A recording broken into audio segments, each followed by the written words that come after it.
Assalamualaikum warahmatullahi wabarakatuh. Sebelumnya perkenalkan nama saya Citra Yuliana Adila dengan NIM 2020-010116 dari Prodi Administrasi Bisnis. Di sini saya akan mereview mengenai mata kuliah Secretarial Project. Oke.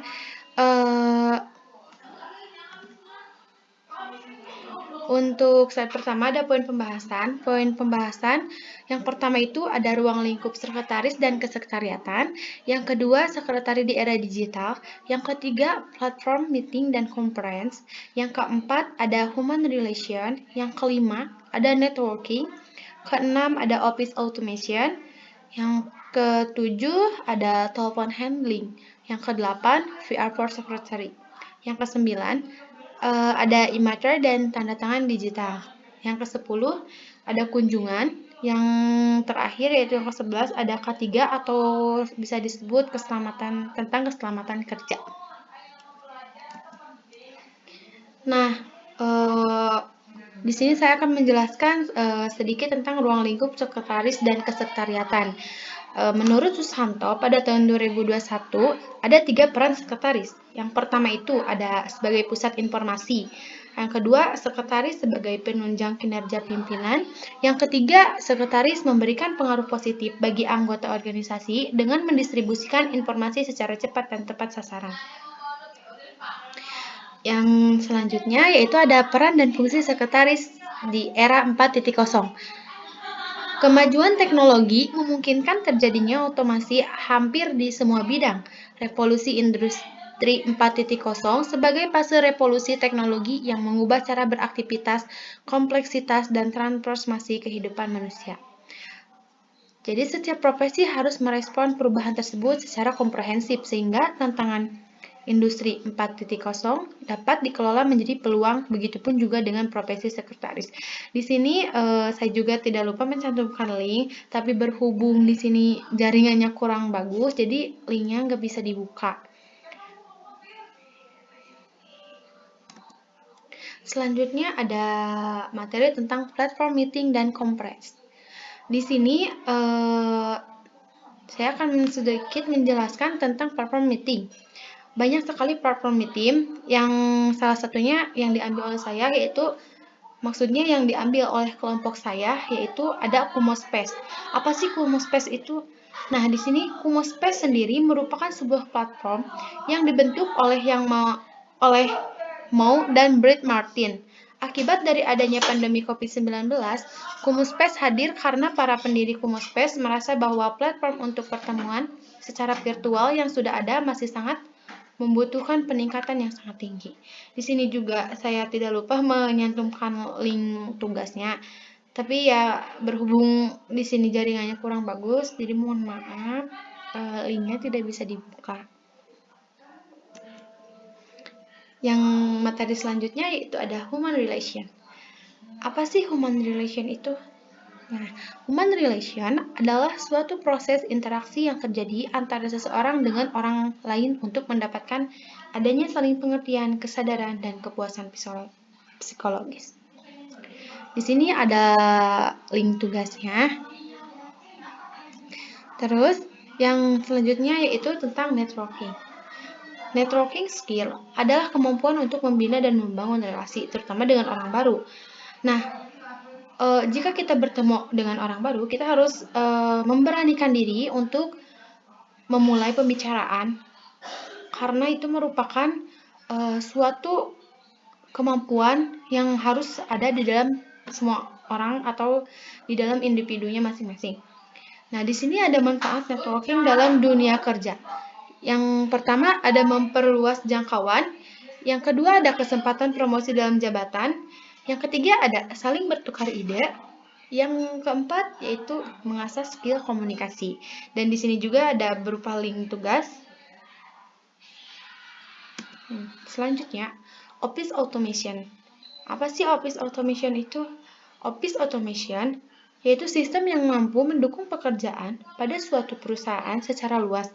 Biasanya digunakan untuk meningkatkan aliran pekerjaan dan komunikasi antar sesama pekerja. Jadi office automation itu dapat disimpulkan merupakan sistem pekerjaan secara otomatis. Jadi pekerjaannya itu sistem otomatis. Misalkan sekarang di era digital kan serba otomatis kan. Nah, office automation ini sangat penting bagi semua pekerjaan. Selanjutnya ada handling telepon. Handling telepon merupakan penanganan komunikasi yang dilakukan dengan menggunakan telepon oleh setiap karyawan, terutama pada posisi sekretaris. Nah, skill handling telepon ini harus ada di dalam diri seorang sekretaris, karena sekretaris itu sudah merupakan tugasnya untuk sering berkomunikasi dengan relasi-relasi. Jadi mau tidak mau sekretaris harus bisa mempunyai skill tersebut.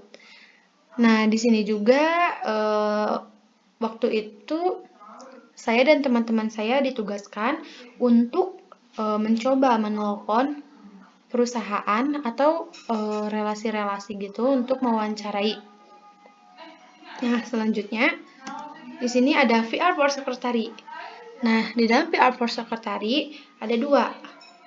VR for Secretary yaitu proses interaksi antara organisasi dengan masyarakat dalam menciptakan opini publik, memberikan persepsi, dan menumbuhkan motivasi publik.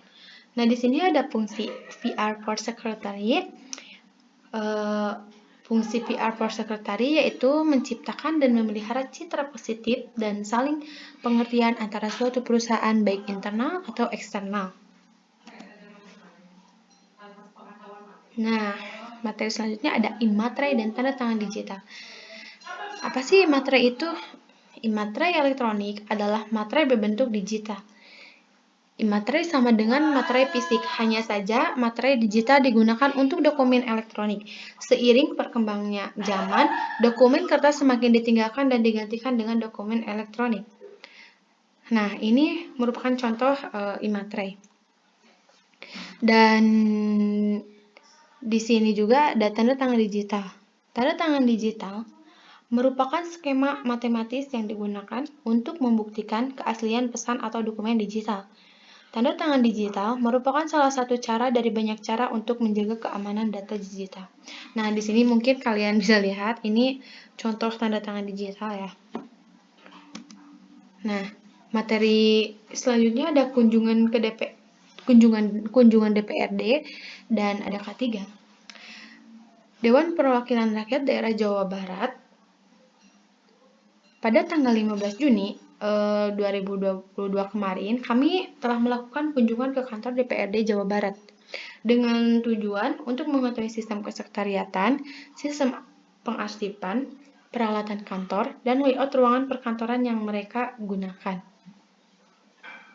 Dan terakhir ada keselamatan kerja. Kenapa sih keselamatan kerja itu sangat penting? Nah, keselamatan kerja adalah upaya untuk menciptakan suatu lingkungan kerja yang sehat dan aman. Dengan adanya upaya ini akan mengurangi tingkat kecelakaan kerja akibat kelalaian para karyawan. Nah, jadi ini tuh sangat penting sekali ya bagi kita selaku karyawan, misalkan di perusahaan, kita juga harus menjaga keselamatan kerja. Mungkin terlihat sepele, tapi kalau misalkan ini terus diterapkan dalam diri kita akan terhindar dari segala mara bahaya, misalkan kecelakaan kecil atau apapun itu. Nah, di sini juga saya mencantumkan link video YouTube hasil kemarin kunjungan, tapi mohon maaf dikarenakan di sini jaringan kurang bagus, jadi link-link yang ada di PPT ini jadi nggak bisa dibuka.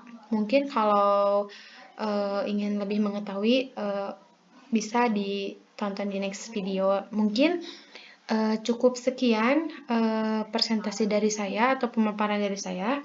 Kurang dan lebihnya mohon maaf. Wassalamualaikum warahmatullahi wabarakatuh.